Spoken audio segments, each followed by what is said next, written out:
Welcome, everybody. This is Jeremy Pope and Jason Jason Kanigan. Kanigan. Yes. And we are with theclosingengine.com. We've got something for you today that'll help you or your sales team close more high-ticket sales on the phone. And, yeah.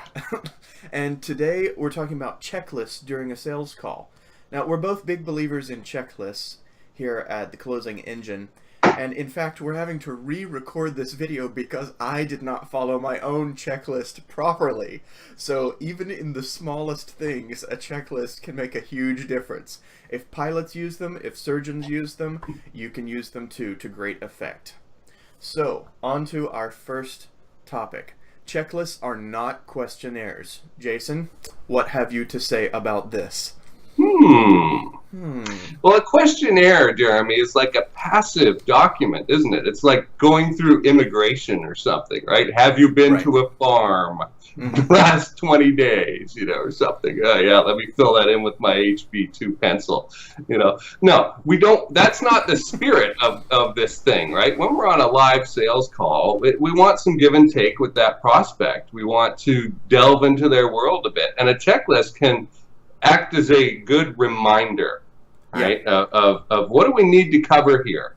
What are the areas of things that we need to uncover? I teach people to uncover 3 areas of mutual fit that may or may not exist, and check for those things. And if you were to forget to look for one of those 3 things, that would be a serious error. Right, and just a it straight could turn no-go. around to bite you. Yeah, exactly. With a lot of new people to high-ticket sales, when they're doing appointment-based sales like we teach and like we perform, a lot of people, they'll have their script or their outline or their checklist or their questionnaire, and they will use this like it's the most important thing in the process, and they'll become a robot. That is not what we need. We don't... When you're doing any kind of relationship sales, which almost any kind of high-ticket sales is going to have a relationship element to it to some extent. Unless it's equipment, then you're going to have some kind of relationship involved. Even if it's to a corporation and you're performing a service, your team is going to have a relationship with their team, so it all matters. But that process, that sales process, is about the person in front of you. It's not about getting your questions answered. And that goes to the next thing. If it's not relevant, don't ask it.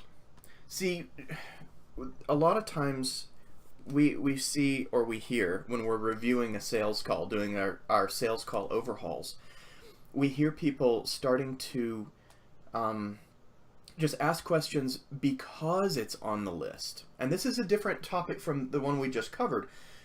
Because it's on the list, they're also not paying attention to the person in front of them, but it's now they've gotten into straight up irrelevancy. So Jason, what do you have to say about that?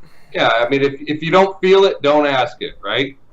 Yeah. It's funny because people, like you say, can get tunnel vision. They get locked into that form. Well, what if the important answer that you need is to a question that's not on the checklist? Right. And if you don't ask that question, you're never going to find out the answer. And as I just said, digging up the answer is probably the most important thing you could do in a prospecting conversation. When you get a good answer from someone or a bad answer from someone, follow it in the correct direction. Don't just move on. There's so many times when I hear people say things like, "Oh, so what kind of problem did that cause for you?" And the prospect will say, "Oh, well, man, it's really hurt my business. We've done half the revenue that we ought to. We haven't been able to scale. My dog died." And then from the salesperson, you'll hear, awesome. All right. Well, awesome? That's not awesome. There's nothing awesome about it. That's being a robot. So making sure that you respond to that person. You're not responding to a question. You're responding to a person. You're having a conversation here, and that's the important thing. You're having an important conversation. If you believe in what you sell, this conversation really matters. Act like it. So the last slide that we've got is dig even if it's uncomfortable. Why is this so important, Jason? This is probably the number one differentiating thing that you can do as a salesperson to differentiate yourself to that prospect.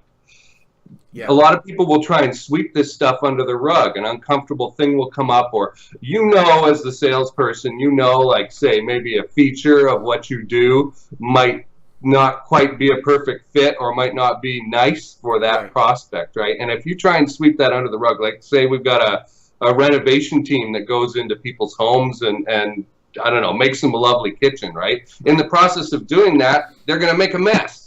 Right. There's going to be demolition. There's going to be dust. There's going to be all this, pieces of drywall all over, right? And if the customer is not prepared for that somehow, that could be an ending event to the relationship partway through, right? And that's no good for anybody. So, you have to ask, okay, look, are you comfortable with us coming in and doing this? And here's how we mitigate all this dust and stuff like that, right? And we clean it up and do our best. But I want you to understand that that's what's going to happen. Do you feel comfortable with that? And that's going to happen with anybody, but we want you to be aware of that. Exactly. So by bringing that uncomfortable thing up and digging for the truth, the belief of what that prospect knows to be true, right? Because if they say it, it's true. If you say it, you have to defend it. If you could dig that out of them, even if it's uncomfortable to step over that gap basically and ask that question, you're going to get a lot of power from that. And so don't be afraid of using a question on a checklist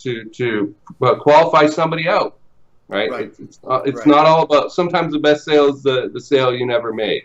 So that's kind of the spirit of what we're talking about here. Exactly.